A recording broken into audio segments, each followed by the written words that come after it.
Xiaomi'S Tri-Foldable phone design concept.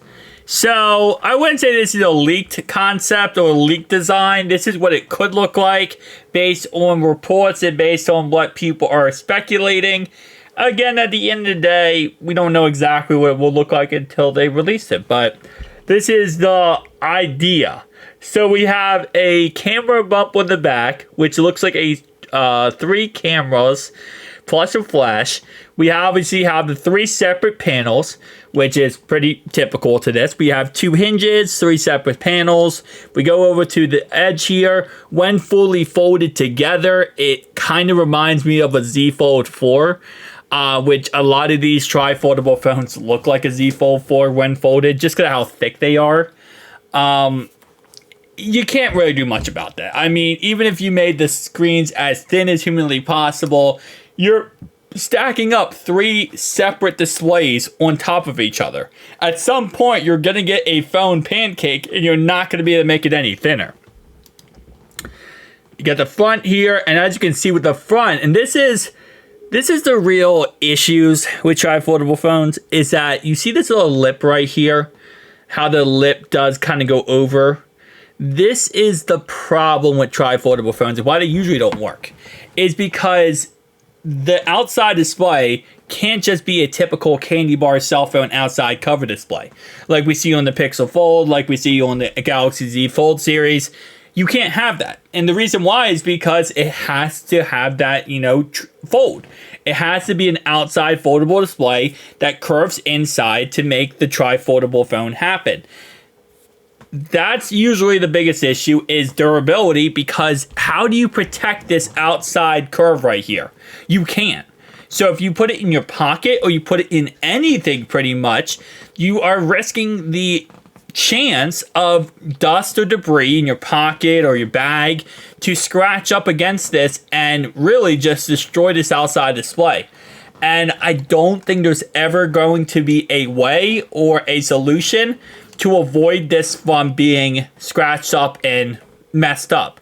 Now, they can make it more durable, and they have, and they can make it a lot, better when it comes to not, it can withstand a lot more, but it's not going to be, you're not going to be able to prevent scratching up this outside display no matter what. So you're going to eventually, again, because the way this phone opens is that you have it, you peel it back like this. Now, again, the biggest problem with that, obviously, is that when you peel it back, if you wanted to avoid this, you would have to have it stacked up with no outside display. That's the way you would have to do it. So you would have to make this back here the outside panel and make the inside just kind of like be 2 metal panels with screens inside. You could do it, but you wouldn't have an outside display, and I don't think people would be happy with that.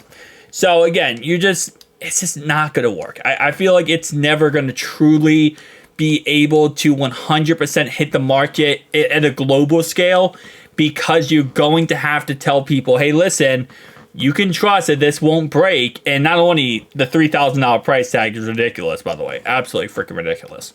But it's also the fact that your durability. You're not going to be able to convince people that the durability is going to be fine and not have any problems when the outside display is literally curved, is a flex display, which again, anything could damage it, destroy it, hurt it, or whatever. So I love the concept. I love the idea. I love this idea of pushing the industry forward and giving us more technology. I just don't know if it will ever truly work out, to be honest, but hey, at the end of the day, it is cool, it is unique, and we'll see how Xiaomi does, because they're going to release this strictly in China and European countries, and it will definitely work, okay? It will definitely sell well, even at the $3,000 price tag it will be offered at. It will sell well, because they're not going to make that many units, probably, I would guess. But if they ever wanted to make this global, it's not going to happen. That's why with Samsung, they're not even talking about a tri-foldable phone. Samsung right now is talking about a rollable phone, not even a tri-foldable or anything like that, because I think Samsung even knows, they're like, hey, we can't make a tri-foldable cell phone. Like, it's not going to happen. So Samsung right now is thinking about a rollable phone, which imagine like the Galaxy S24 Ultra, and you push a button at the top of the phone and you pull it out. You extend the display. Where it's, again, not really a flex display, more like a display underneath of a display. Kind of like the LG Wing. How you have a display underneath the display, that's kind of how the rollable concept would work. You have a extra exterior display underneath the already glass display, and you just go ahead and push a button and pull it out. So that's kind of how the concept is, and Samsung's going toward that because I don't think anyone right now, any like Samsung, Google, Microsoft not really in this, but Samsung and Google, they don't want to touch this. And I don't really blame them. Again, I said it already, it's a very, very big leap for, you know, Xiaomi, Honor, and Huawei to join this foldable, tri-foldable phone market because it is such a chance of failure. But it is what it is. Tell me down below your thoughts, opinions. I'll see you guys in the next one.